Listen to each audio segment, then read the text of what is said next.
हम बेटर नहीं बेस्ट देने के लिए आए हैं और जहां तक हो पाएगा हमसे इस समाज के लिए कुछ ना कुछ पॉजिटिव तो जरूर ही देखे जाएंगे। धन्यवाद।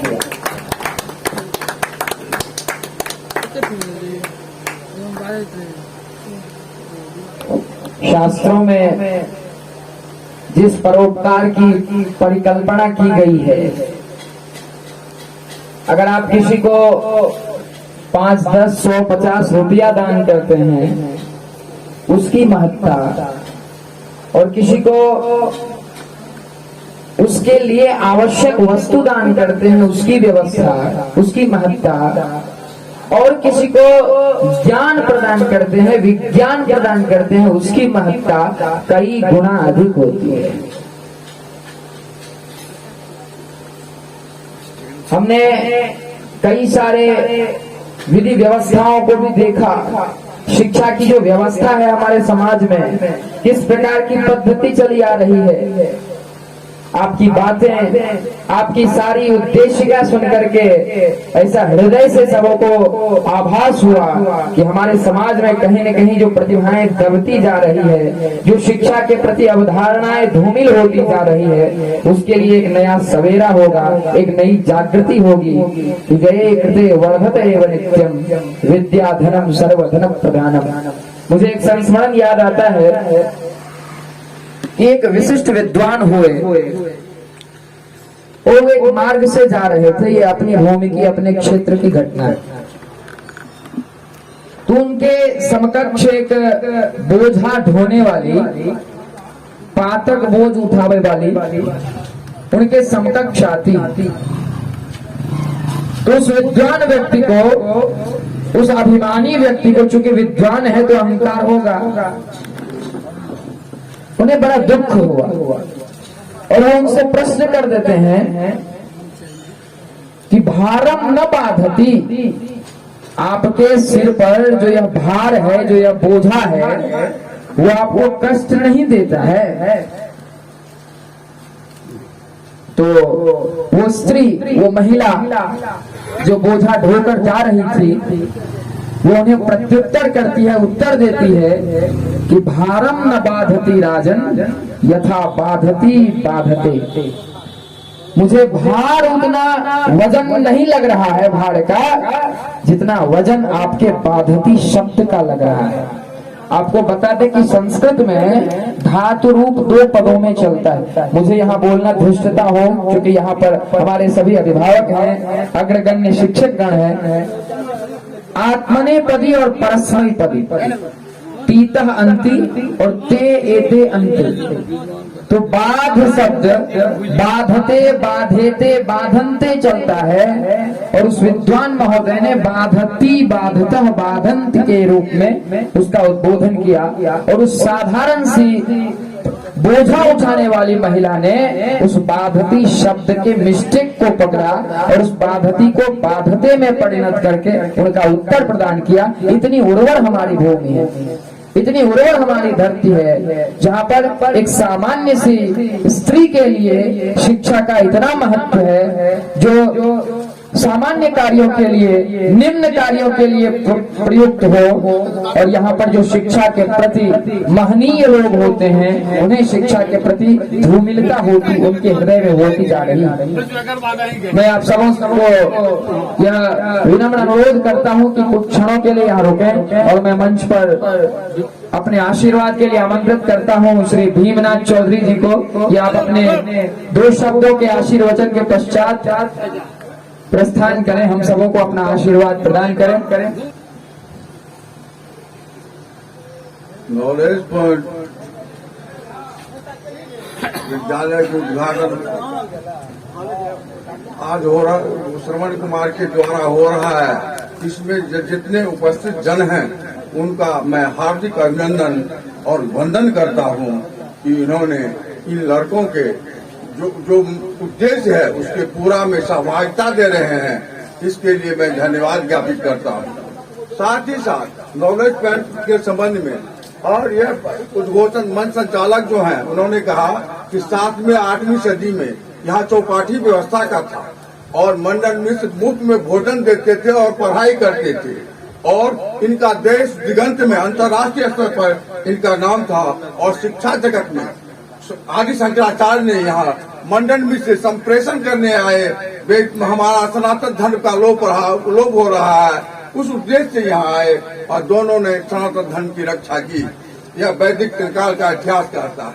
और शिक्षा जगत की बात करें तो शिक्षा जगत में हमारे गांधी जी ने पहले 1937 में एक हरिजन पत्रिका निकाले थे, जिसमें उन्होंने लिखा था कि बालिकाओं का विकास, छात्रों का विकास, अब जब गांव का विकास नहीं होगा तो देश का विकास नहीं हो सकता है। और उन्होंने कुटीर उद्योग, तालमी शिक्षा आदि को उन्होंने जोड़ा था 1937 में, जिसका इम्प्लीमेंट अटल बिहारी वाजपेयी ने किया। और हमारी यह शिक्षा 64वें अनुच्छेद में था, नीति निर्देशक तत्व में था, जिसको उन्होंने फंडामेंटल राइट्स में जोड़ा गया 2009 में। अब शिक्षा जगत की बात करें तो एक इतिहास है। 1961 में NTRT का किताब घोषित हो गया था और 1963 में सेंट्रल स्कूल का निर्माण हुआ। 1966 में कोठारी कमीशन का गठन हुआ। 1971 में शिक्षा नीति का निर्धारण किया गया और उसमें वो अब 84 में 2000 में आदि शिक्षा का निर्णय हो गया और अनिवार्य शिक्षा 2009 में लागू किया गया। अब यह मेरे गांव का सौभाग्य है, यहाँ शिक्षा का अभाव है, शिक्षा ही मूल रूप है।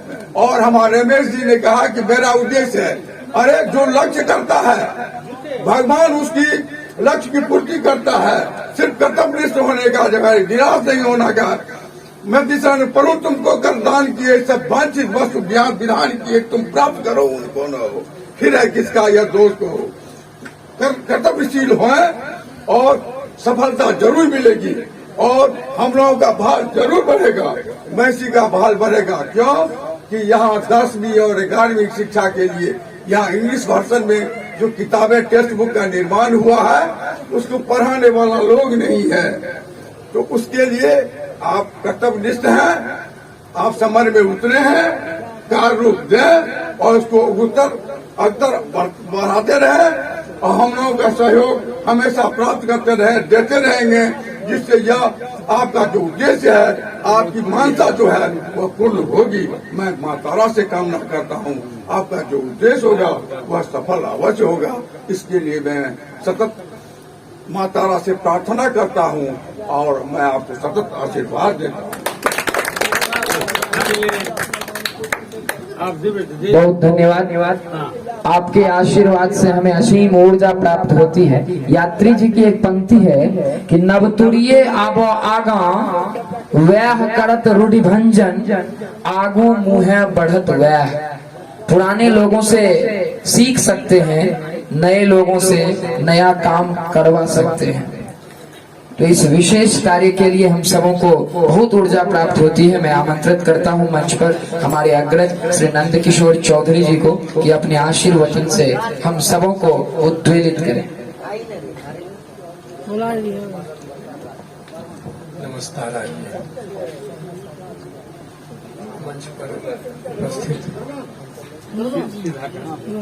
मंच पर उपस्थित श्रीमान शत्रुघ्न चौधरी, श्रीमान माणिक्य चंद्र झा जी,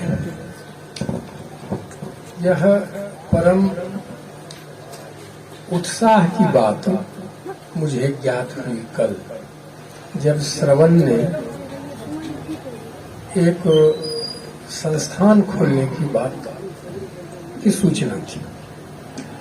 मैं बाहर से आया हुआ व्यक्ति, मुझे कितना खेद है गांव आने का कि गांव में 10th और +2 के लिए हमारे यहाँ शिक्षक नहीं है।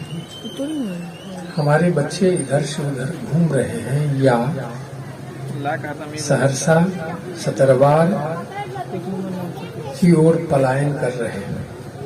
दो चीजें हो रही हैं, इसके साथ साथ दो नुकसान हैं। एक तो हमारी रेवेन्यू, हमारे पैसे गांव से बाहर जा रहे हैं दूसरी, हमारे बच्चे हमारे घर छोड़ चुके। और तीसरी बात कि बच्चे के नहीं रहने से हमें उनकी चिंता 24 घंटे रहती है। अगर बच्चे बाहर में हैं, सहरसा से कोटा तक अगर बच्चा है, तो हमारे अभिभावक प्रतिदिन चिंतित रहते हैं उन बच्चों के लिए कि कहाँ क्या कैसे कर रहा है।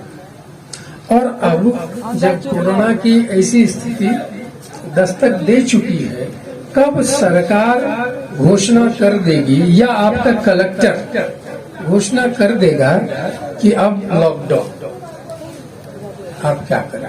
विवश हो जाएंगे। इस स्थिति में यदि मेरे गांव में कोई एक संस्था खुली है, वो भी शैक्षणिक, तो हम लोगों का पहला दायित्व है कि इसको आगे बढ़ने में मदद करें।